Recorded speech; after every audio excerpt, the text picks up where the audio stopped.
Masechet Yoma, Daf Pehe, on va commencer au premier quart de la page, depuis les mots Mi Shenafal Alav Mapolet. Alors, pour comprendre le sujet, je vous invite à regarder très succinctement la Mishnah plus haut, où on avait appris dans le Daf Pe Gimel Amoud Aleph, à la fin de la Mishnah, il est écrit Mi Shenafla Alav Mapolet. Safek Sham, Safek Enosham. Safek Hay, Safek Met. Safek Kouti, Safek Israël. Mefakehin Alav et Agal. Si quelqu'un, pendant Shabbat, s'est retrouvé, malheureusement, sous une maison en éboulement, c'est-à-dire que la maison est tombée en ruine, et lui, il était sous le mur, sous le toit, et boum, boum, boum, boum, maintenant il se retrouve enterré, recouvert par les gravats. Est-ce que pendant Shabbat, on a le droit de déblayer tout ce chantier et de faire des travaux qui sont même interdits Minatora, tels que hofer, creuser, bonnet et ainsi de suite? Réponse oui.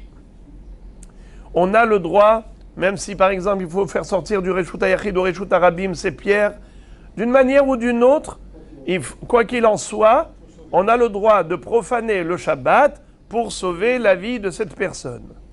Alors la Mishnah nous dit comme ça. Mi shenafla alav mapolet. Si quelqu'un a subi une chute de mur ou de décombre quelconque, ça fait que Sham, ça fait qu'Enosham, on a un doute, est-ce qu'il y a une personne là-bas, sous les décombres ou pas? Ça fait que Hay, ça fait que Met, ça fait que si la personne est vivante, si elle est morte, ça fait que Kouti, ça fait qu'Israël, ça fait que si c'est un Kouti, ça fait que si c'est un Ben Israël. Malgré tout, Mefakehin Alav et Agal, on doit déblayer les gravats, les décombres, pendant Shabbat. Metzaou Hay, Mefakehin, Veimet Yanihu. La Mishnah conclut en disant, si pendant le déblayage, on est arrivé et on a découvert un corps, si cet homme-là est encore en vie, alors il faut bien sûr continuer le déblayage, retirer les gravats et les décombres afin de lui sauver la vie. Ve'immet, mais si on constate qu'il est déjà mort, yanihuhu, alors on n'a pas le droit de continuer le déblayage inutilement. On le laisse. On s'arrête là. La Gemara pose la question. Mi shenafal alav mapolet, ça fait Kusham, ça fait Kenosham, ça fait Hay, ça fait Met, ça fait Kouti, ça fait Israël. Maïka Amar. Pourquoi la Mishnah nous donne toutes sortes de cas de figure de Safek? Un Safek comme celui-ci ou un Safek comme celui-là, qu'est-ce que ça change? La Gemara dit non.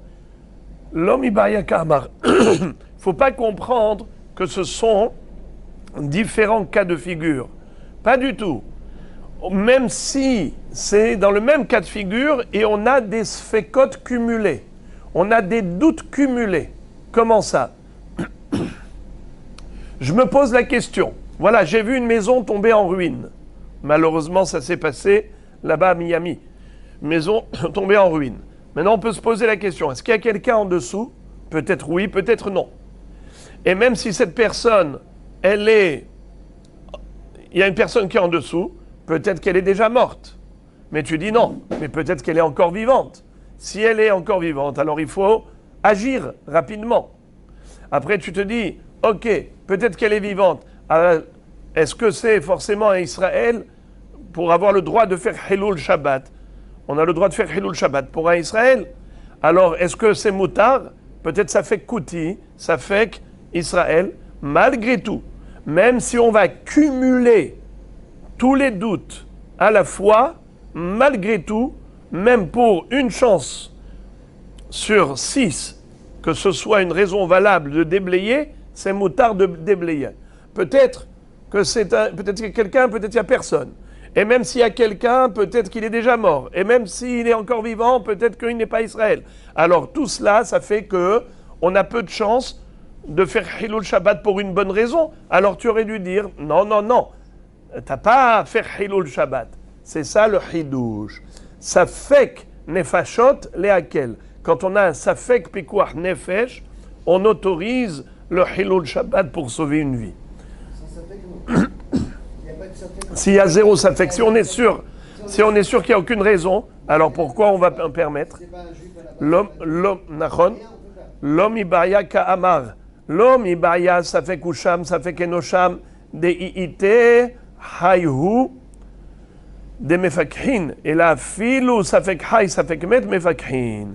Premièrement, ça veut dire que la Gemara nous explique l'ordre et le système de la Mishnah. C'est quoi le style? C'est quoi le système de rédaction?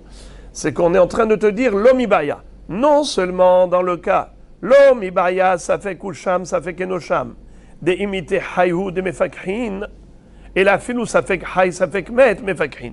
Non seulement dans le cas où je n'ai qu'un seul safek, à savoir est-ce qu'il y a quelqu'un ou il n'y a pas quelqu'un. Mais s'il y a quelqu'un, c'est sûr qu'il est vivant. Non seulement dans ce cas-là, tu dois déblayer pendant Shabbat, mais même lorsque se rajoute à cela encore un deuxième safek, même s'il est vivant, peut-être que...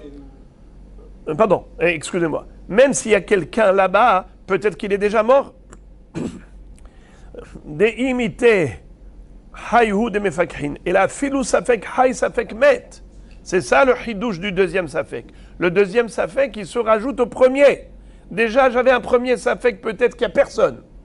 Après, tu dis oui, mais peut-être qu'il y a quelqu'un. Ok, peut-être qu'il y a quelqu'un, mais ce quelqu'un, peut-être qu'il est déjà mort. C'est vrai, peut-être qu'il est déjà mort, mais peut-être qu'il est encore vivant. Velom ibaya safek hay safek met de Israël, et la filou safek kuti, safek Israël, mefakhin alav tagal. Et non seulement lorsqu'on a un safek, est-ce que, même si on est sûr qu'il y a quelqu'un, ça veut dire, peut-être que ce quelqu'un, s'il était là, il est déjà mort, mais peut-être que Bichlal, ou lo Israël, eh bien le chidouche, il est malgré tout. Puisque peut-être il est Israël, alors tu dois profaner le Shabbat. Metza'uhu hay, mefakhin. Si on l'a trouvé vivant, alors on continue le déblayage. Sinon, il faut s'arrêter net. Metza'uhu hay pshita. S'il est encore vivant, tu l'as trouvé encore vivant, qu'est-ce qu'on te dit? Alors on a le droit de continuer le déblayage même pendant Shabbat. Boker Tov. Mais c'est évident. Si tu vois qu'il est encore vivant, c'est évident que tu dois continuer le déblayage. Tu as déblayé la moitié du corps, et maintenant tu vois que ce monsieur il est encore vivant, tu vas lui dire non, j'ai voulu te déblayer rien que pour savoir si tu étais là, pour te dire bonjour. Allez, au revoir, tu peux mourir tout seul maintenant. Mais c'est quoi la hiddouche? Pourquoi j'ai déblayé? Parce que je me suis dit, il y a peut-être quelqu'un qui est encore en vie ici. Alors maintenant, j'ai découvert la moitié du corps, et je vois que il est encore vivant. Qu'est-ce que je vais? Je vais le laisser maintenant mourir là-bas? C'est sûr que je vais continuer le déblayage. Alors quel est le hiddouche de la Mishnah de dire que oui, il faut continuer le déblayage?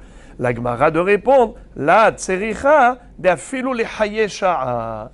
Le hiddouche, il est même dans le cas où ce monsieur-là, je suis sûr qu'il va mourir dans quelque temps. La situation dans laquelle il se trouve, il est tellement écrasé que je sais qu'il va... Il est encore vivant. Mais combien de temps il va rester encore en vie? Encore un jour. Et c'est sûr qu'après il va mourir. Ou bien peut-être encore 1 heure. Après c'est sûr qu'il va mourir. Malgré tout, j'ai l'obligation de lui sauver la vie, même pour 1 heure.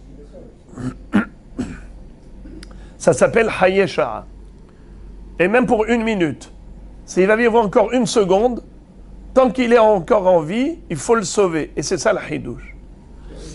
La Gemara dit Ve'immet yanihuhu. Et s'il est mort, il faut le laisser là-bas. La Gemara dit Aname pshita. Mais c'est évident. Je ne vais pas faire une profanation du Shabbat pour déblayer pour un mort. Mais s'il est mort, c'est sûr que j'arrête le déblayage. C'est quoi le hidouche de la Mishnah? Réponse Lo nitzrecha ela le Rabbi Yehuda ben Lakish. Le hidouche, il est par rapport à Rabbi Yehuda ben Lakish. Il ne faut pas confondre avec Rabbi Shimon ben Lakish. Rabbi Shimon ben Lakish, c'est un Emora, c'est un Hacham de la Gemara. Rabbi Yehuda ben Lakish, c'est un Tana, c'est un Hacham de la Baraïta. Regardez. La Tsericha, les Rabbi Yehuda ben Lakish. Detanya en matzilin et amet mipene hadleka. Amar Rabbi Yehuda ben Lakish, shamati shematzilin et amet mipene hadleka. Qu'est-ce qu'on voit dans cette baraïta? Une mahloket entre Tanakama et Rabbi Yehuda ben Lakish à propos d'un mort qui se trouve dans un lieu d'incendie. Imaginons par exemple, on a un cadavre à côté des flammes. Si on laisse le cadavre ici, les flammes vont le brûler. Il sera incinéré. Le fils, par exemple, ou le frère, ou n'importe qui, voit ce cadavre, il dit, maintenant, on ne va pas le laisser dans les flammes, il va brûler. Alors, il veut le transporter. Il demande la halakha. Tanakama lui dit non, Assour. Pourquoi Assour? C'est Moukhtse. Un mort, c'est Moukhtse. Alors quoi, je le laisse dans les flammes? C'est-à-dire, je le laisse brûler? Oui. Tu ne vas pas faire Chilul Shabbat, même si le Issour de Moukhtse c'est comme il est Rabbanan, tu ne vas pas faire un Issour des Rabbanan pour le sauver des flammes à ce cadavre. Mais Rabbi Yehuda ben Lakish dit oui, c'est permis. Tu as le droit de transporter ce mort et de le faire sortir d'ici pour le sauver des flammes. Évidemment, on parle d'un endroit qui est me'ourav. Ça veut dire que tu vas le faire sortir de la maison, tu vas le mettre dans la cour. Mais dans la cour, il y a le hérouv. On ne parle pas ici de faire Hilul Shabbat pour un mort, c'est-à-dire de faire une melacha de Horaïta. Rabbi Yehuda ben Lakish, il permet que le Issour du Moukhtse. Ok. Alors maintenant, la Gemara, c'est ça, le chidouche qu'elle va dire. Afil ou les Rabbi Yehuda, afil ou Rabbi Yehuda ben Lakish, lo ka'amar, el amitor shadam bahul al meto, ilo sharit le atele chabouye, avalacha ilo sharit le mai itle le merbad. C'est-à-dire, le chidouche de notre Mishnah à nous, c'est par rapport à Rabbi Yehuda ben Lakish. Qu'est-ce qu'elle a dit notre Mishnah? Que quand tu déblayes le monticule de gravat pour aller retirer la personne qui se trouve en dessous, et voilà qu'il s'avère que cette personne est déjà morte. Alors qu'est-ce qu'on nous a dit dans la Mishnah? Eh bien, arrête de déblayer. Le héter de déblayer, de faire Hilul Shabbat pendant Shabbat, c'est uniquement pour sauver une vie. Mais s'il est déjà mort, ça ne sert à rien. Tu ne vas pas faire un Hilul Shabbat pour un mort. Alors, la Gemara dit, mais ça c'est évident. Comment j'aurais pu me tromper? Qu'est-ce que la Mishnah avait besoin de m'enseigner une chose évidente? Que si tu trouves qu'il est déjà mort, alors arrête de déblayer. Mais c'est évident que je vais arrêter de déblayer puisqu'il est mort. Le chidouche est le suivant. Rabbi Yehuda ben Lakish te dit que tu as le droit de prendre un cadavre, même si c'est Moukhtse pendant Shabbat, pour le sauver des flammes. Alors tu aurais pu croire que ce même Rabbi Yehuda ben Lakish, de la même façon qu'il te permet de transporter le mort qui est Moukhtse pour le sauver des flammes pendant Shabbat, le sauver de ce bisayon, eh bien, peut-être qu'il permettrait également de déblayer le monticule de gravat pour retirer de là-bas le cadavre. Alors on aurait pu penser que Rabbi Yehuda ben Lakish, comme il a permis là-bas, il aurait permis ici. Alors c'est ça le chidouche de notre Mishnah. C'est que même Rabbi Yehuda ben Lakish, qui a permis dans l'incendie, il n'a pas permis dans la mapolette, dans la ruine. Pourquoi? Dans l'incendie, si tu ne permets pas à l'homme de sauver le cadavre, alors qu'est-ce qui va se passer? Comment on appelle ça? Par affinité qu'il a avec ce mort-là, c'est son père, c'est son frère, et ainsi de suite, il risque, par sentiment d'attachement, d'affection, d'éteindre le feu pour empêcher les flammes de brûler le corps de sa famille. Alors, Hachamim ont dit, Rabbi Yehuda ben Lakish te dit, là il faut réfléchir. Tu vas lui interdire de soulever le mort parce que c'est Moukhtse des Rabbanan, mais à cause de ça, il peut faire un issour encore plus grave. Il va éteindre le feu carrément. Alors, c'est la raison pour laquelle Rabbi Yehuda ben Lakish a permis. Parce que Adam Bahul al-Meto, un homme, il panique par rapport au corps d'un proche parent qui est décédé. Il va paniquer, il va éteindre le feu pendant Shabbat, dans la panique. C'est pour cela qu'on lui permet un petit issour de Moukhtse pour pas qu'il s'autorise un grand issour d'extinction du feu. Mais ici, tu n'as pas de raison de permettre. Ici, qu'est-ce qu'il peut faire ce bonhomme? Tu vas lui dire, arrête de déblayer. Arrête de déblayer. Et alors, qu'est-ce qu'il va faire? Il va faire un issour plus grave. Quel issour plus grave il va faire? Aucun. Alors, là, on revient à la normale. Normalement, on n'a pas le droit de déblayer. Eh bien, assour de déblayer. Je répète. La tsericha, el ale Rabbi Yehuda ben Lakish. Detania. En matzilin et amet mipene hadeleka, amar Rabbi Yehuda ben Lakish, shamati shematzilin et amet mipene hadleka.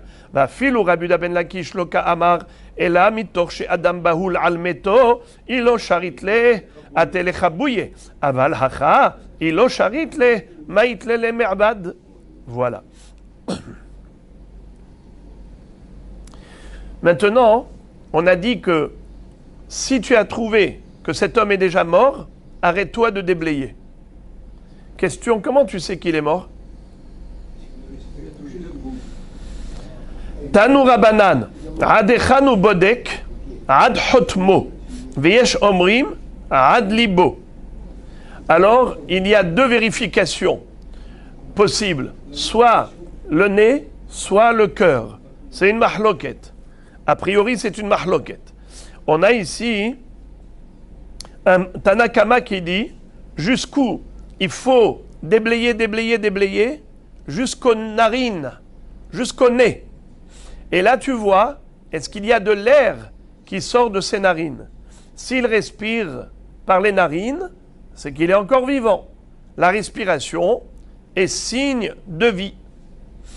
Tu prends une plume, tu mets la plume à côté du nez, et tu vois s'il y a de l'air qui sort. Si ça bouge, ça veut dire qu'il y a de l'air.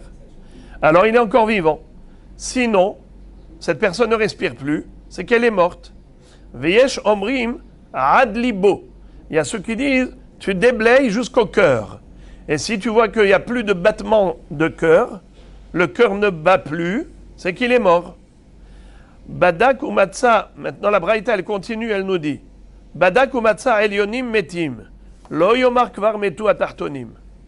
Hashem yatzilenu, lorsqu'il y a eu la mort des 45 qui sont niftarim à Méron, alors ils étaient les uns sur les autres. Alors il y avait plusieurs couches de personnes, les unes sur les autres. Si par exemple tu vois que pendant Shabbat, il y a des décombres, et tu vois que ceux d'en haut sont morts, ceux qui étaient au-dessus sont morts. Alors tu vas dire, ceux d'en dessous, Kalva Homer, à plus forte raison. Si déjà, sous le poids de 300 kilos, il est mort, alors sous le poids de 500 kilos, c'est sûr qu'il est déjà mort. Et à plus forte raison, quelqu'un qui est en dessous de 1000 kilos, eh bien on te dit non. Il ne faut pas raisonner comme ça. Continue le déblayage. Continue de retirer les décombres, parce que même si tu vois que les Elyonim Metim, les supérieurs sont morts, peut-être que les inférieurs sont encore vivants. Ça a déjà existé. Maaseh Aya nous dit la Braïta, ça a existé. Matz'u Elyonim Metim et Tartonim Haim. Que ceux d'en haut étaient morts et ceux d'en bas étaient encore vivants. Chacun et sa résistance, chacun et ses circonstances, on ne peut pas savoir. Donc il faut continuer le déblayage pendant Shabbat pour aller retrouver tous les corps. La Gemara veut nous dire que, a priori, cette mahloket, à savoir est-ce qu'il faut vérifier jusqu'au cœur ou bien jusqu'aux narines, dépend de la mahloket suivante. Nimahane Tanae, Kehane Tanae. Les Tanaïm précédents correspondent aux Tanaïm suivants. Detania, Mechan Avalad Notsar, Merosho, Shenemar Mimei Imi Atak Gozi, Ve Omer, Gozi Nizrer, Ve Hashlichi. Qu'est-ce que ça veut dire? David Ameler dans Tehilim a dit Mimei Imi Atak Gozi. Toi, Kadosh Baruch Hu, tu m'as fait sortir du ventre de maman. Mimei Imi, des entrailles de ma mère, Atak Gozi, tu m'as fait sortir. Et comment le bébé il sort? Qu'est-ce qui sort en premier? La tête. Et d'où on voit ça dans Gozi? Il y a un passouk dans Jérémie qui dit Gozi nizrech ve'ashlichi. Là-bas, il s'agit malheureusement d'une malédiction, comme pour dire rase-toi la tête, dans le sens où tu dois te raser la tête et jeter la chevelure. Alors, Gozi nizrech ve'ashlichi. Gozi. Ici, c'est qu'est-ce qu'on rase? La tête. Alors, Gozi, dans Tehilim aussi, fait allusion à la tête. Donc, en effet, le bébé, il sort par la tête, et c'est à partir de la tête que le bébé est né. Mimei attaque Gozi. Donc, en effet, la création de l'embryon se fait par la tête d'abord. Donc, la Yetzira, la création de l'embryon, se fait par la tête. C'est pour ça qu'ils ont une grosse tête, petits pieds. Et après, on a le corps qui grandit et la tête qui devient homogène.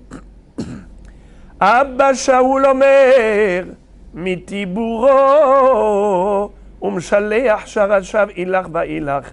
Abba Shaul dit que c'est à partir du nombril. Et ensuite, depuis le nombril, ça se développe, ça se développe. Et il envoie les ramifications de tous les côtés. Alors, a priori, celui qui pense que l'homme a été créé de la tête, alors il faut vérifier jusqu'aux narines, car le nez, c'est dans la tête. Celui qui dit nombril, ça veut dire le cœur. Le cœur, il faut vérifier jusqu'au cœur, parce que c'est là que se trouve la source de vie. La Gemara dit, aucun rapport. Afilutema Abba Shaul, Adkan lo kamar Abba Shaul atam, ela le'inyan yetzira. Dechol mideh mimetziate mitzar, aval le'inyan pikuar nefesh, afilu Abba Shaul mode, de'ikar chiyuta be'apeu, dirtiv kol asher nishmat ruach haim be'apav. Qu'est-ce que ça veut dire? La Gemara dit que ce sont deux débats, deux questions qui n'ont rien à voir l'une avec l'autre. À partir d'où l'homme a été créé, c'est une question. Et où réside le signe de vie, c'est une autre question. Au niveau du début de la création, Abba Shaul pense que l'homme a été créé à partir du nombril, ça veut dire le centre du corps, où il y a le cœur. C'est vrai, le centre du corps. Le nombril, c'est le centre du corps. Et à partir de là, il y a les ramifications. Ça veut dire qu'il pense que chaque chose qu'Akadosh Baruch Hu a créé, il a créé à partir du milieu. Et à partir du milieu, ça se développe partout. Comme le monde. On a dans le Beth Amikdash ce qu'on appelle Even Hashetia, la pierre angulaire. C'était à partir de cette pierre, on l'appelle Shetia, Sheti, la base du monde, parce qu'à partir de cette pierre qu'Akadosh Baruch Hu a créée d'abord, il a ensuite étendu. Donc chaque chose qu'Akadosh Baruch Hu crée, il crée le centre et ensuite les ramifications. Donc de ce fait, il dit la même chose. Le corps humain est d'abord créé par le tabour, par le centre, le nombril, et ensuite l'extension. Tandis qu'au niveau de la vie, elle est dans la respiration. Comme il est dit à propos du Dor HaMaboul, quand Dieu a balayé la planète Terre de l'humanité, comment il les a tués? Avec le Maboul. Il les a noyés. Et ils ne pouvaient plus respirer. Mais regardez comment dit le Passouk. Kol asher nishmat ruach haim be'apav, mikol asher b'harava metu. Tous ceux qui possèdent un souffle de vie dans son nez est mort par le déluge. Donc tu vois que le souffle de vie, il est dans le nez. Ruach haim be'apav. Donc où se trouve la vie? Dans la respiration qui traverse les narines. Donc ça n'a pas de rapport. Même Abba Shaul, qui a dit que l'homme a été créé à partir du nombril, il peut être d'accord que la vie se situe au niveau de la respiration et pas forcément au niveau du cœur. Amarav papa, mahloket mimata le mala, aval mimala le mata. On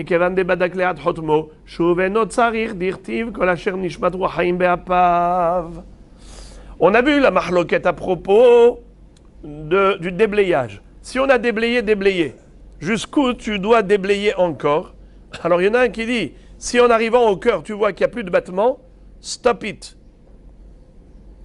L'autre il dit non, il faut voir au niveau de la respiration, jusqu'au nez. Alors il nous explique, Rav Papa, que la mahloket qu'on vient de voir, c'est quand tu déblayes à partir des pieds. Tu déblayes depuis les pieds vers la tête. Mais si tu déblayes de la tête aux pieds, c'est différent. C'est-à-dire, si en déblayant, tu commences par la tête, du côté de la tête, tu arrives et tu vois dans le nez, tu vois, il n'y a aucune respiration. Alors dans ce cas-là, tu t'arrêtes de déblayer. C'est que la personne est déjà morte, ça ne sert à rien de faire Hilul Shabbat inutilement. Le bonhomme est mort. Mais si tu as commencé par les pieds, tu commences, tu déblayes, tu arrives au niveau du cœur, tu vois qu'il n'y a plus de battement dans le cœur. C'est là la mahloket. Il y en a un qui va dire, il n'y a plus de battement, c'est qu'il est mort. Inutile de continuer. L'autre dit non, déblaye encore, car la vie n'est pas forcément au niveau du cœur, il faut voir la respiration. C'est possible que le cœur ne bat plus, mais que la respiration est encore là. Si la respiration est encore là, c'est qu'il est vivant. Alors continue ton déblayage. Mais s'il n'y a pas de respiration, alors le cœur ne sert à rien. Ça veut dire que si tu as déblayé du côté de la tête et tu vois qu'il n'y a pas de respiration, ça ne sert à rien de continuer le déblayage. Mais si tu as déblayé des pieds jusqu'au cœur et tu vois que le cœur ne bat plus, c'est là où il y a mahloket. Un dit, le cœur ne bat plus, ça veut dire qu'il est mort. Et l'autre dit non, tu continues le déblayage jusqu'aux narines pour être sûr qu'il ne respire pas. On peut avoir une personne qui a le cœur qui ne bat pas et qui respire. Ukvar haya Rabbi Ishmael ve Rabbi Akiva ve Rabbi Elazar ben Azaria me'alchin bad-derech. Alors maintenant les amis, on va changer de sujet. Je vous invite à attacher la ceinture. On va plonger. On va étudier 7 opinions différentes pour trouver 7 références différentes pour le din fondamental que la Mishnah nous a enseigné. Lequel? Safek pikuach nefesh dochet à Shabbat. On a le droit de profaner le Shabbat, pas uniquement lorsqu'on est sûr que la personne est vivante et qu'il faut profaner Shabbat pour la sauver, mais même si on n'est pas sûr que la personne est vivante. Comme on vient de voir, Safek sham, Safek eno sham, Safek hay, Safek met, Safek kouti, Safek Israël. Bien que nous ayons des sfekot, ce n'est pas sûr que tu vas sauver une vie. Tu vas peut-être sauver une vie, mais pas sûr. Malgré tout, tu as le droit de profaner le Shabbat pour sauver peut-être une vie. Alors maintenant, ce que nous allons chercher à savoir, c'est d'où on a tiré ça. C'est bien beau que la Mishnah nous ait affirmé une chose pareille. Mais d'où la Mishnah le sait? Quoi se verra? Quelle logique? De sauver une vie, c'est un safek, de profaner le Shabbat, c'est un safek si tu vas sauver quelqu'un. J'ai pas compris. D'où vous savez qu'on a le droit de profaner le Shabbat pour sauver une vie? Pour sauver une vie, pour que cette personne elle fasse plus de Shabbat. Mais d'où vous le savez ça? C'est une svara, c'est une question de... Quoi svara? Quoi svara? Il vaut mieux un tien que deux tu auras. Il vaut mieux un tien que deux tu auras. Maintenant tu fais une avera. La avera c'est sûr que tu l'as faite. Alors, sur la base de quoi tu te permets d'aller faire un Hilul Shabbat? Ma pitom. Tu vas sauver une vie. Et alors? Pourquoi? Mais qui vous le dit ça? Est-ce qu'il y a quelque chose de plus grand de ce que de sauver une vie? Je veux bien que vous me disiez où est-ce que vous avez trouvé ça. Qui vous permet de dire une chose pareille? Mais peut-être que la mitzvah c'est plus important qu'une vie. La Havera, le Shabbat c'est plus important qu'une vie. Qui vous a dit ça? Qui vous a dit ça? Premièrement. Et deuxièmement, même si on va dire qu'une vie c'est plus sûr, c'est plus important que le Shabbat, c'est peut-être uniquement dans le cas où c'est certain, mais pas dans le cadre de l'incertitude. Déjà, vous me dites, une vie c'est plus que le Shabbat. Bon, admettons, déjà il faut trouver une référence, mais dans le cas où Bichlal, c'est même pas sûr que je vais sauver une vie. J'ai le droit de profaner le Shabbat avec certitude, alors que je vais dans l'incertitude pour sauver la vie. Qui me dit que c'est permis? Svara? C'est quoi ces svarot? Je suis dur. Hein? Non, on a dit que, même si on sait qu'il va mourir dans une heure, il faut quand même le faire. Nahon, mais d'où on sait tout ça? Mais non, mais c'est pas grave.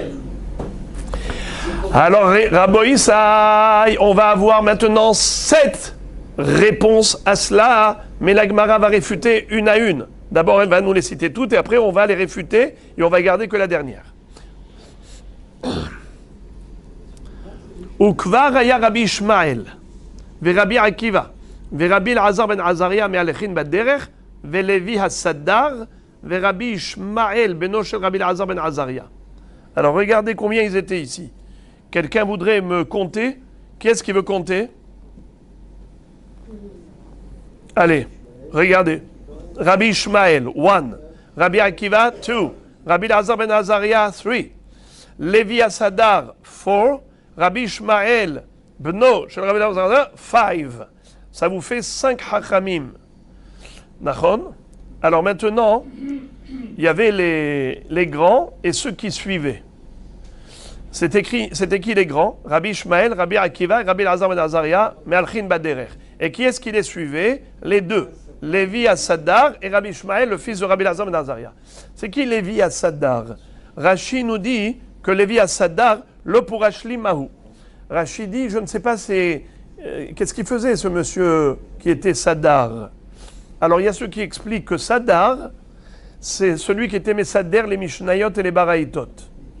Quelqu'un qui connaissait par cœur les Mishnayot et Baraïtot, et dans le Beth Midrash, c'est lui qui les récitait devant le Hacham, devant les Hachamim. Un autre qui dit qu'il ne faut pas écrire Sadar, il faut écrire Serad.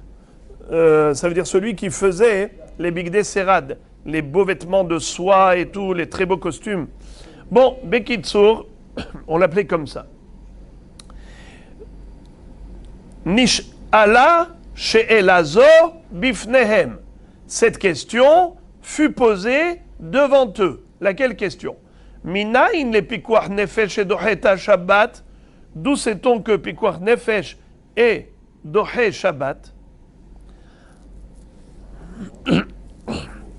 Mais en fait, les Mefarshim expliquent que la question n'est pas par rapport à pikuach nefesh. La question elle est par rapport à safek pikuach nefesh. Car ce qu'on va voir dans la suite, tout le débat il est par rapport au safek.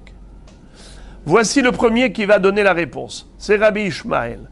Na'ana Rabbi Ishmael ve'amar im b'machteret imatze haganav vehu kavamet en lo damim.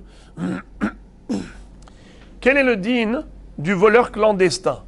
La Torah nous parle d'un ganav qui est rentré au travers du sous-sol. Il a pris une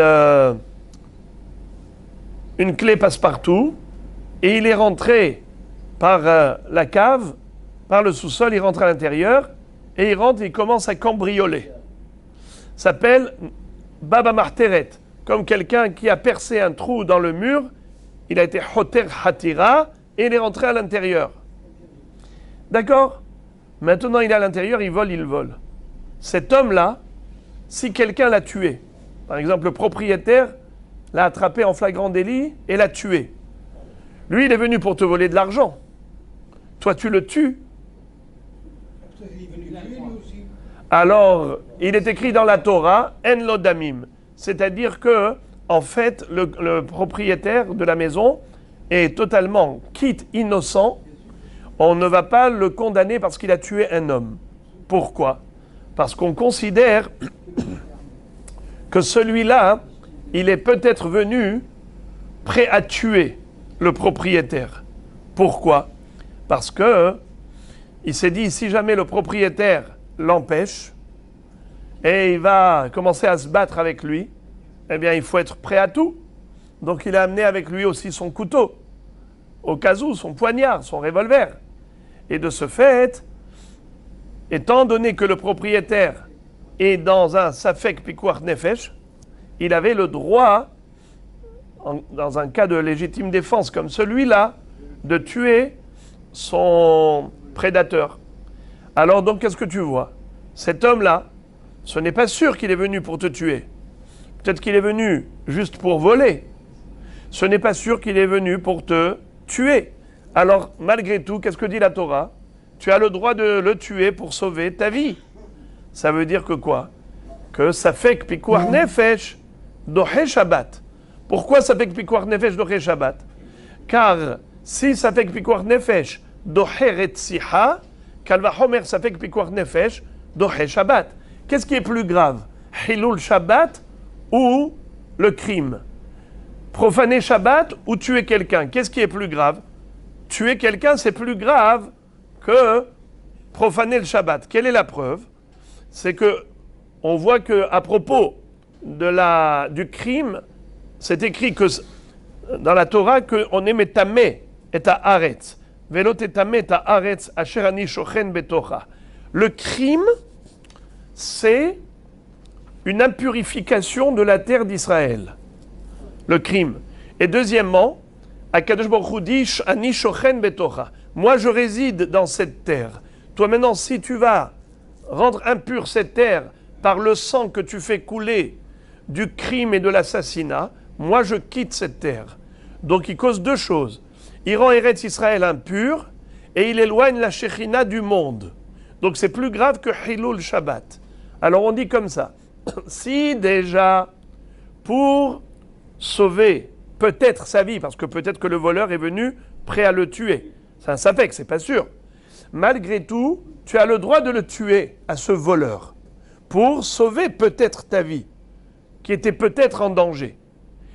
Tu as le droit de tuer. Et pourtant, tuer, le crime, c'est une avéra très grave, plus que Shabbat. Car à propos du Shabbat, il n'est pas dit qu'on rend la terre impure. À propos de la profanation du Shabbat, il n'est pas dit que ça éloigne la Shekhinah. Et tout de même, alors, à plus forte raison, si déjà on a le droit de tuer, à plus forte raison qu'on a le droit de profaner le Shabbat. Lisons ça dans le texte. Nahana Rabbi Ishmael ve Amar. Rabbi Ishmael a été le premier à donner l'argument suivant. Il est écrit dans la Torah, Imba mahteret imatse hagganav, vehuka vamet en lodamim. Si on a attrapé le voleur clandestin dans la mahteret, c'est-à-dire là où il a percé le trou dans le mur de la maison, dans le sous-sol, et on l'a trouvé dans la cachette, et on l'a tué, en lo damim, c'est comme si on a tué quelqu'un qui n'avait pas de sang. C'est comme si tu as tué quelqu'un qui était déjà condamné à mort, qui n'a plus de sang. Tu n'as pas tué un homme vivant, tu as tué un homme condamné à mort. Alors, voici le raisonnement. Umazeh chez Safek al mamon ba, Safek al nefashot ba. Si déjà le voleur, que peut-être qu'il est venu que pour voler, mais peut-être qu'il est venu pour tuer, et malgré tout, tu as dit au Baal Habayit qu'il a le droit de le tuer. Shfichut damim, et en plus, Shfichut damim et haaretz vegorem la Shekhinah shetistalek misraël. Et on sait que les fusions de sang, ça rend Eretz Israël impur et ça éloigne la Shekhinah d'Israël. Et malgré tout, Nitan leatzilo benafsho. On a le droit de sauver la vie du Baal Habayit en tuant le voleur. Kalva homer le pikuach nefesh et dochet à Shabbat. Alors à plus forte raison que pour sauver une vie, on a le droit de profaner le Shabbat. Si on a déjà le droit de tuer, c'est sûr qu'on a le droit de profaner le Shabbat pour sauver une vie, même si c'est safek. Voici premier argument. Deuxième argument, c'est Rabbi Akiva qui le donne. Nahana Rabbi Akiva ve Amar. Voici la preuve que safek pikuach nefesh doré Shabbat. Vechi yazid ish al re'ehu lehorgo be'orma me'im mizbehi tikachenu lamut. Qu'est-ce que ça veut dire? Si il y a quelqu'un qui a tué l'autre, Réhouven qui a tué Shimon, Bemezid, sciemment, volontairement. La Torah nous dit à ce propos, Me'im mizbehi tikachenu lamut. L'assassin, même si c'était un Kohen, et ce Kohen-là, il vient et il dit, moi je veux aller faire la avoda, lâchez-moi. La police arrive, elle veut lui mettre les menottes pour l'amener au tribunal, pour le condamner à mort. parce qu'il a tué Bémézid. Lui, il dit, mais lâchez-moi, aujourd'hui, je veux faire une mitzvah. Quelle mitzvah tu veux faire? Moi, je veux aller au Beth Amikdash faire les korbanot. Vous savez pas que je suis Kohen? Vous voulez empêcher un Kohen d'aller faire des korbanot?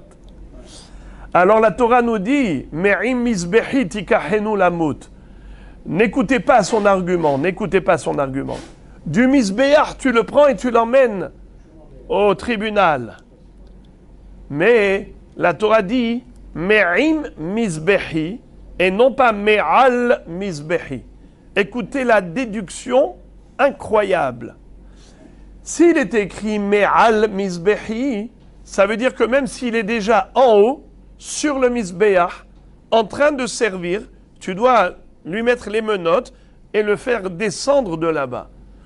Mais c'est pas écrit ça. C'est écrit Me'im mizbehi, pas Me'al. Ça veut dire qu'il est en bas. Il n'est pas encore en haut. Si il est déjà là-haut, tu dois l'attendre qu'il termine le korban.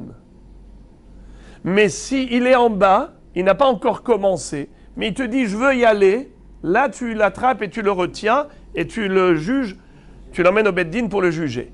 Me'im mizbehi tikachenu lamut, mais pas me'al mizbehi. Donc Rabota, écoutez bien. Si le Kohen assassin est en bas, on le retient et on l'amène au tribunal. S'il est en haut, il faut le laisser d'abord terminer.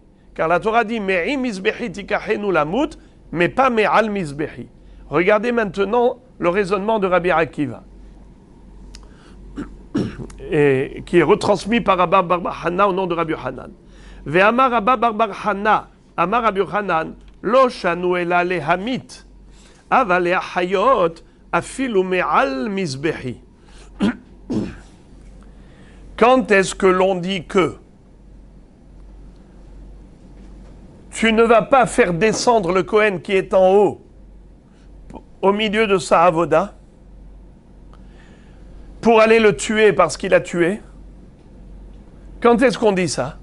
C'est seulement lorsqu'il s'agit de condamner à mort ce Kohen. Alors on dit, tu ne vas pas le faire descendre. S'il est en bas, tu ne le laisses pas monter. Mais s'il est déjà en haut, tu le laisses terminer. Tu ne le fais pas descendre. Mais mizbehi, pas me'al mizbehi. Mais quel est le din si par exemple, ce Kohen-là, ce n'était pas un assassin? Un Kohen classique, normal. Il est monté là-haut. Il est en train de faire des corbanotes. Et on lui dit, Monsieur Cohen, il paraît que vous avez une raison pour innocenter et acquitter un homme qui a été condamné à mort. Je vous explique de quoi il s'agit. Imaginez-vous par exemple, il y avait un certain monsieur Zevouloun qui avait été condamné à mort par le Beddin parce qu'il a fait une avéra très très grave qui était passible de la peine capitale. Et vous savez que la Torah nous demande de ne pas prendre à la légère une condamnation à mort. Il faut essayer de trouver tous les arguments, toutes les circonstances atténuantes pour essayer de l'acquitter, de l'innocenter. Ce qu'on appelle vehitzilu ha'eda. On doit sauver la vie de ce monsieur au maximum. Quand on n'a pas le choix, on a toutes les preuves qu'il est condamnable, eh bien on n'y peut rien. Mais si on peut trouver une raison pour l'acquitter, il vaut mieux. Alors maintenant, on nous a dit que ce Kohen, qui est là-haut, en train de faire le korban, il a une raison pour acquitter le bonhomme qui a été condamné à mort. Mais le bonhomme qui est condamné à mort, il est déjà conduit à l'échafaud. Il est déjà conduit à la guillotine. On l'amène là-bas. Mais on nous a dit, Monsieur Cohen, il a un argument. Alors ils disent, Monsieur Cohen, arrêtez tout immédiatement. Arrêtez tout immédiatement. Descendez.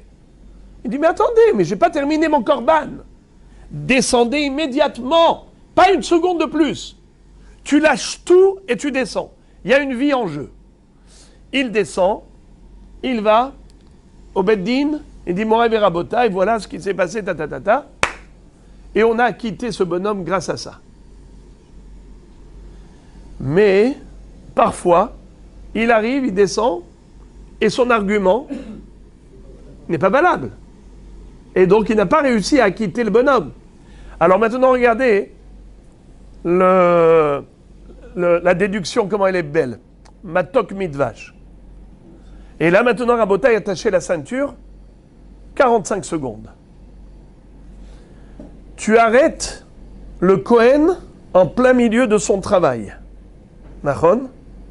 Tu arrêtes le Kohen en plein milieu de son travail. Pourquoi? Pourquoi? Hein? Pour sauver une vie. Il a fait. Maintenant, est-ce que c'est sûr que qu'il va lui sauver la vie? Est-ce que c'est sûr? Non, c'est Safek. Très bien. Et bien que ce n'était que Safek, malgré tout, on lui a dit arrête la avoda. Arrête la avoda. C'est quoi avoda? Les korbanot. Alors, à plus forte raison qu'on peut profaner Shabbat. Si déjà on lui dit arrête la avoda, misafek, alors c'est sûr qu'on peut profaner Shabbat. Pourquoi? Écoutez quelque chose. Si je mets sur la balance d'un côté avoda, de l'autre côté Shabbat, qui pèse plus lourd? Shabbat ou avoda? Pour moi, Shabbat. Vous allez dire avoda, mais c'est Shabbat. Même chose. Vous allez dire avoda, mais c'est Shabbat qui est C'est la même chose. Shabbat, c'est Shvoul, c'est le même poids. Moraï verabotaï. On a le droit de faire avoda filou Shabbat. Même pendant Shabbat, on a le droit de brûler des korbanot sur le Mizbeach. Comment se fait-il qu'on a le droit de brûler des korbanot sur le Mizbeach? Eh bien, ça veut dire korban atamid, korban moussaf. On a le droit de brûler sur le Mizbeach pendant Shabbat. Ça veut dire que la avoda des korbanot est supérieure à la valeur du Shabbat. La valeur de avoda est supérieure à la valeur du Shabbat. Alors regardez maintenant, si le Kohen qui était là-haut, en train de faire avoda, tu lui dis, non, tu ne feras pas de avoda, descends. Pourquoi tu vas descendre? Parce que tu vas peut-être sauver une vie. Alors si pour peut-être sauver une vie, ça fait que pikuach nefesh dohe avoda, tu l'empêches de faire la avoda, tu lui dis descends. Alors à plus forte raison que ça fait que pikuach nefesh dohe Shabbat. C'est sûr que j'ai le droit de profaner le Shabbat lorsque j'ai un doute peut-être que je vais pouvoir sauver une vie. Car si le peut-être sauver une vie repousse et annule la avoda, alors peut-être sauver une vie repousse et annule le Shabbat. Vous entendez le raisonnement? Alors où est-ce qu'ils sont les danses? Avec un pirouche pareil, vous devez danser. On va relire ça dans les mots.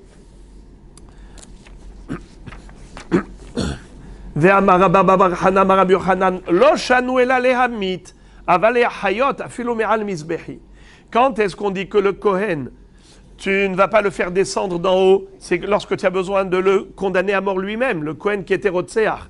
Mais si ce n'était pas un Kohen Rotseach, au contraire, Léa Hayot, un Kohen qui peut t'aider à sauver la vie de quelqu'un, tu dois le faire descendre même de là-haut. Alors maintenant, voilà le Kal Vachomer. Umazé, chez Safek yesh mamash bidvarav. Safek en mamash bidvarav. Va'avoda doha Shabbat. Kal Vachomer le pikuach nefesh. Chez docheta Shabbat. Si déjà le Kohen, qui va donner un argument, qui va nous aider peut-être à innocenter, à quitter le condamné, malgré tout, par rapport à son peut-être, tu annules la avoda. À plus forte raison, dans un Safek pikuach nefesh, on est doché Shabbat. Ça fait combien déjà d'arguments qu'on a trouvé maintenant? 2. Maintenant le troisième. Rabbi Elazar ben Azaria. Na'ana Rabbi Elazar ve'amar. Umamila sheyechad mimatayim ve'arba'im u'shmone evarim sheba'adam. Doha et ha-Shabbat. Kal vachomer lechol gufo. Shedoha et ha-Shabbat. Si déjà une Brit Mila, qui n'est le tikkun que d'un seul membre, des 248 membres, on a le droit de faire une saignée pendant Shabbat. Quand tu fais une Brit Mila, tu fais couler du sang. Et normalement, on n'a pas le droit de faire saigner pendant Shabbat. Comment ça se fait que tu as le droit de faire saigner pour une circoncision? Parce que la Torah t'a dit Ubayom Hashemini Mol Besar Orlato, Bayom Afilu Shabbat. Alors si déjà la Brit Mila, qui n'est que la réparation, qui est la réparation que d'un seul membre, repousse le Shabbat, ça peut se faire pendant Shabbat, à plus forte raison, la réparation des 248 membres. Sauver une vie, c'est sauver les 248 membres, pas juste un membre. Alors c'est sûr que c'est permis de profaner le Shabbat. Si déjà pour une Brit Mila, qui ne concerne qu'un membre, on a le droit de profaner le Shabbat, à plus forte raison pour tout le corps humain, qu'on a le droit de le sauver pendant Shabbat. Donc on a le droit de profaner Shabbat pour sauver une vie. Rabbi Yossi bar Biuda Omer et Shabbatotai tishmoru. Allez maintenant Rabotai, jusqu'ici on a cité les 3 Hachamim qui étaient mentionnés dans la Braïta. C'était qui? Rabbi Elazar ben Azaria, Rabbi Akiva et Rabbi Ishmael. Maintenant, on va nous citer d'autres arguments, d'autres opinions qui n'ont pas été mentionnées dans cette Braïta. Des nouveaux rabbanim. Rabbi Yossi bar Biuda. Omer. Et Shabbatotai tishmoru. Yachol hakol. Talmud lomar ach. Ach hilek. Qu'est-ce que ça veut dire? On te dit, tu dois observer les Shabbatot. Et Shabbatotai tishmoru. Dieu nous demande, observez mes Shabbatot. Alors pourquoi il a commencé la phrase avec le mot ach? Ach et Shabbatotai tishmoru. Seulement, mes Shabbatot, vous devez les observer. Le mot ach, on le sait, c'est toujours un diminutif, un réducteur. C'est pour restreindre, c'est restrictif. Alors regardez ça. On te dit, observe le Shabbat, mais pas tout le temps. Parfois, il faut profaner le Shabbat. Ah bon? C'est quand? Pikuach nefesh. Quand il faut sauver une vie, alors là, tu n'es pas shomer Shabbat. Ach. Ach, c'est mi'utin. Achin verakin mi'utin. Cette restriction, c'est pour te dire que parfois, il faut profaner le Shabbat. Pour sauver une vie. Pourquoi? Mais qu'est-ce qu'on est en train de dire là? D'où on apprend le din de Pikuach Nefesh? Eh bien, du mot ach. Rabbi Yonatan ben Yosef Omer, ki kodesh hi lachem, hi mesura biyatrem, velo atem mesurim biyada. On a déjà vu combien, Rabotai? 4 arguments. Maintenant, 5e. Rabbi Yonatan ben Yosef, c'est lui qui donne 5e argument. Il est dit à propos du Shabbat, ki kodesh hi lachem, ou shmartem et Shabbat ki kodesh hi lachem. Vous observerez le Shabbat, car elle est sacrée pour vous. Ça veut dire quoi, kodesh hi lachem? Dit kodesh hi. C'est quoi kodesh hi lachem? Lachem, c'est à vous. Le Shabbat vous appartient. Le Shabbat vous appartient et vous n'appartenez pas au Shabbat. C'est pour dire, le Shabbat vous appartient, mais vous n'appartenez pas au Shabbat. Si vous appartenez au Shabbat, donc le Shabbat, il peut vous tuer. Si on te dit que tu appartiens au Shabbat, c'est-à-dire que ta vie, tu dois la sacrifier au Shabbat. Et si jamais tu es en danger pendant Shabbat, eh bien tu peux rien faire, parce que c'est Shabbat. Et ta vie, elle est sacrifiée pour le Shabbat. Mais non, la Torah, elle a écrit à l'envers. Kodesh hi lachem. Le Shabbat, il est à toi. Le Shabbat, il est à toi, et toi, tu n'es pas au Shabbat. Ça veut dire, quand ta vie est en péril, quand ta vie est en danger, là, tu n'observes pas le Shabbat. Vous avez entendu comment le limoud, il est fort. Kodesh hi lachem. Shabbat hi shelachem. Velo atem shel Shabbat. Qu'est-ce que ça veut dire? Vous n'appartenez pas au Shabbat. Vous n'appartenez pas au Shabbat. Vous n'appartenez pas au Shabbat, dans le sens où vous n'allez pas mourir pour Shabbat. C'est ça le sens. J'espère que je me suis fait comprendre. C'est subtil ça. C'est subtil. Vous n'appartenez pas au Shabbat, ça veut dire vous n'allez pas mourir pour le Shabbat. Le Shabbat, il ne peut pas engendrer votre mort, car vous ne lui appartenez pas. Donc il n'y a pas de Pikuach Nefesh. Il y a le din de Pikuach Nefesh. Il n'y a pas de Messirut Nefesh pour Shabbat. Hachem, Encore, on est à combien, Rabotai? Maintenant le 6e. Rabbi Shimon ben Menassia Omer, Veshameru bene Israël et Shabbat, La'asot et Shabbat les Dorotam. Qu'est-ce que ça veut dire? Veshameru bene Israël et Shabbat, La'asot et Shabbat les Dorotam. C'est pas une répétition? C'est pas un pléonasme? Veshameru bene Israël et Shabbat, La'asot et Shabbat. Mais c'est quoi cette redondance? Si j'observe le Shabbat, donc je fais le Shabbat, qu'est-ce que tu veux? Écoutez la beauté. Amra Torah, Hallel alav Shabbat achat, Kede sheishmor Shabbatot arbe.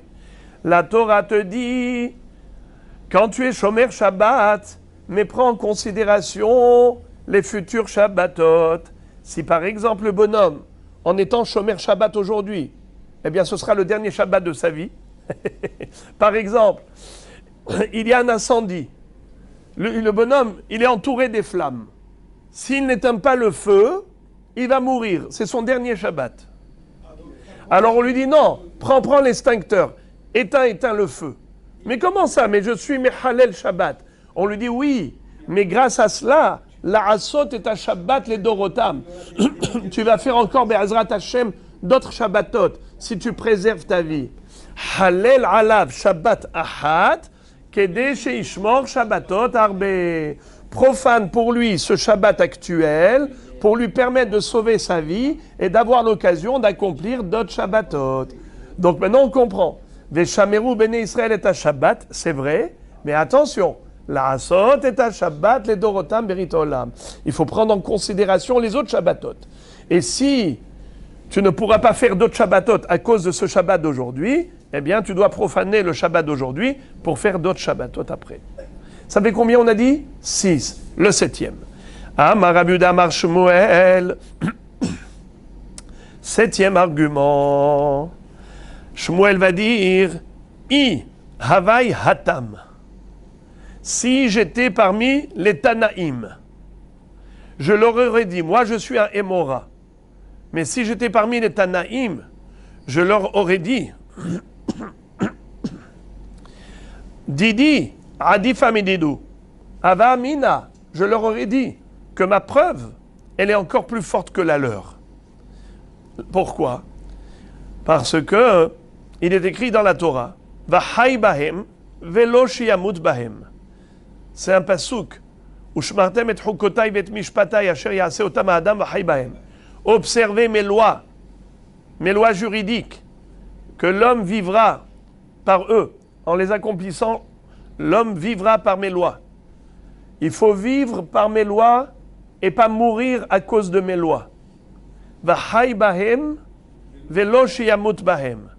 Ça veut dire que le pikuach nefesh, il est doré toute la Torah, l'exception, c'est quoi les 3 avérotes qu'on n'a pas le droit de transgresser? Avodah Zara, Gilui Arayot, Shfichut Damim. Mais à part ça, Vahai Bahem, il vivra par les mitzvot et il ne mourra pas à cause des mitzvot. Alors Abotai, regardez ça. Amar Rava, les kulehu itleu pircha, bar midei Shmuel delitle pircha. Écoutez ça. Rava va dire, les 6 premiers arguments, ils sont tous réfutables. Mais le dernier, le 7e, celui de Shmuel, il est irréfutable. Regardez comment on va réfuter un à un. De Rabbi Ishmael, Dilma Kede Rava, de Amar Rava, Maitama de Marteret, Hazaka, En Adam Amid Atzmo al Mamono, Vehai Mida Yada de Kaele Ape, Vehamar, Ikaele Apa Ikatil Nale. A Torah Amra Bale Orgecha, Ashkem Lorgo, Veashkehan Vadai, Safek Minalan. Qui est-ce qui se souvient quel était le premier argument? Celui de Rabbi Ishmael? Bravo! C'est le voleur clandestin. On a dit que le Baal Habayit a le droit de le tuer. Et on s'était posé la question, mais comment se fait-il qu'il a le droit de le tuer? Mais il est venu pour voler de l'argent, pas pour tuer. La réponse, non. Parce qu'il sait pourquoi il vient, pour voler. Mais il connaît aussi la nature du propriétaire. Et c'est comme ça que la Gemara dit Hazaka. Rava a dit Hazaka. C'est quoi Hazaka? C'est une présomption. On présume, plutôt, le voleur présume que le propriétaire de la maison ne va pas se laisser faire.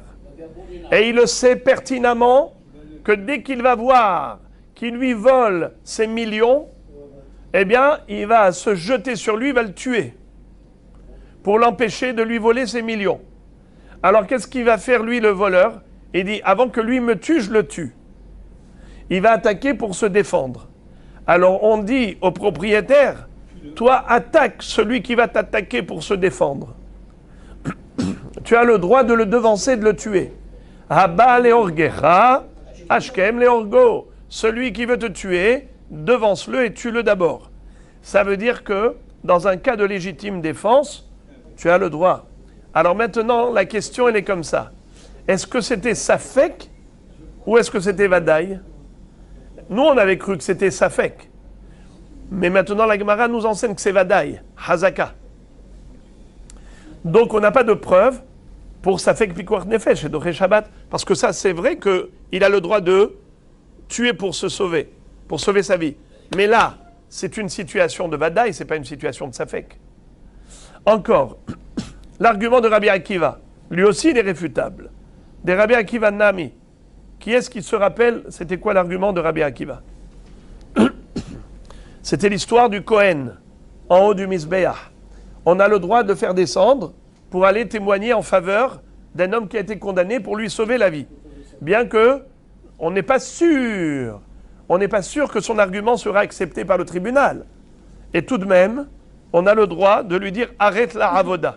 Et si déjà on peut annuler la avoda, à plus forte raison qu'on peut annuler et repousser le Shabbat pour sauver une vie. Alors la Gemara dit, pourquoi tu as dit que c'était un safek? Parce que tu n'es pas sûr que le Beddin vont accepter son argument. Mais en fait, Abaye nous a dit quelque chose de fort. On ne faisait pas descendre le Kohen comme ça. D'abord, on envoyait 2 Talmidei Chachamim pour aller écouter, auditionner. Audition. Aller auditionner ce Kohen là-haut pour voir est-ce qu'il dit des choses qui tiennent la route ou bien il dit des sottises. Dilma kede Abaye, de Amar Abaye, masrinan le zuga de Rabanan. Le daim yesh mamash bidvarav. Ve'ashkehan vadai, ça fait que minalan. Ça veut dire que, en fait, quand il y a quelqu'un qui veut plaider en faveur du condamné, il dit j'ai un argument pour l'acquitter.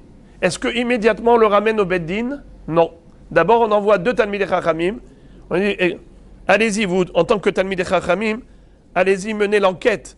Allez-y vérifier qu'est-ce qu'il raconte. Est-ce qu'il raconte des choses qui ont un sens ou bien c'est des paroles insensées?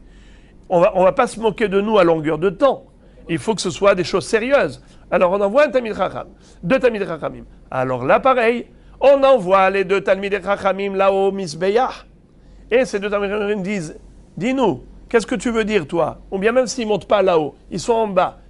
Dis-nous, Shalom, qu'est-ce que tu nous racontes? Que tu as des arguments? Dis-nous tes arguments. Eh bien, cet argument-là, s'il a du sens, là ils vont aller le dire au Beddin. Donc c'est Vadaï Pikuach Nefesh. C'est pas Safek Pikuach Nefesh qui te dit qu'on a le droit de le faire descendre de là-haut par rapport à un Safek. Ce n'est pas sûr. Donc on a réfuté l'argument de Rabbi Akiva. Vekulehu ashkehan vadaï. Pareil pour tous les autres. Tous les autres arguments qu'on avait vus, toutes les preuves, les références qu'on avait vues tout à l'heure, ben, toutes ces références, ça parle de Vadaï Pikuach Nefesh. Ça ne parle pas de Safek. Nous, on cherche à savoir Safek Pikuach Nefesh. Que pas seulement quand on est sûr de sauver une vie, on a le droit de profaner le Shabbat. Mais même lorsqu'on n'est pas sûr, tout de même, on a le droit de profaner le Shabbat. On n'a aucune preuve, parce que tous les autres arguments qu'on a cités, c'est des cas de Vadaï Pikuach Nefesh, ce n'est pas des cas de Safek. Safek Pikuach Nefesh Minalan. Alors, la Gemara dit, Vedi Shmuel vadaï litle pircha. Qu'est-ce que ça veut dire? Par contre, Shmuel, le passouk qu'il a cité, on peut déduire de lui, pas seulement vadaï pikuach nefesh, mais même safek pikuach nefesh. Comment? Parce qu'il te dit, vahai bahem, velo sheyamut bahem. Qu'est-ce que ça veut dire? Vahai bahem. Tu dois faire les mitzvot avec la certitude que tu vas vivre grâce aux mitzvot. S'il y a une incertitude que tu vives, alors il n'y a pas de mitzvah. Je répète. Elea mitzvot asher yaseh otam adam, vahai bahem. Ushmartem et chukotai v'et mishpatai asher yaseh otam adam, vahai bahem. Vahai bahem velo sheyamut bahem. Il faut vivre par les mitzvot et pas mourir par les mitzvot. Quand on dit il faut vivre, il faut avoir la certitude que tu vas vivre. Si tu n'as pas la certitude que tu vas vivre, ne fais pas la mitzvah. Par exemple, Shabbat. Grâce au Shabbat, tu vas vivre. Mais si, à cause du Shabbat, tu vas peut-être mourir, ne fais pas le Shabbat. Observe Kippour. Si tu es sûr qu'après Kippour, tu seras encore vivant. Mais si peut-être après Kippour, tu n'existeras plus, parce que Kippour, il t'a achevé, alors tu manges pendant Kippour. Vous entendez la subtilité? Vahai bahem, tu dois avoir la certitude de Haï. Si on n'a pas la certitude de Haïm, alors il n'y a pas de mitzvah. De là, on apprend que même un safek pikuach nefesh doche Shabbat. Amar Ravina vete Marav Nachman bar Yitzchak. Tava hadapil pelta harifa mimelot sana dekare. Qu'est-ce que ça veut dire? Alors, il a dit un proverbe, un joli proverbe, qu'il vaut mieux un pilpel, un piment piquant, plutôt que beaucoup de courges. J'ai une corbeille pleine de courges, mais les courges, c'est fade. Un petit piment, mais quand je le mange, je me sens tonifié, revigoré pendant quelques heures. Mais quand j'ai mangé la courge, je mange, je cherche le goût, je trouve rien du tout. Je sens que j'ai mangé de l'air. Alors que si j'ai mangé un pilpel, je le sens pendant des heures. C'est ça ce qu'il dit. Shmuel, tous les arguments précédents, c'est comme la courge. L'argument de Shmuel, c'est piquant. Alors c'est un proverbe. Mais la question se pose, quoi? Et Shmuel, il a eu raison par rapport au Tanaïm. Comment peut-on dire que Shmuel, qui est un Émora, il a eu plus raison que les Tanaïm? Il faut dire que Shmuel, il s'appuie sur des enseignements de Tanaïm. C'est-à-dire que ce pasouk-là, c'est un pasouk duquel on a appris le din de Vadaï Pikuach Nefesh. Seulement Shmuel a dit, de là on déduit aussi le Safek Pikuach Nefesh.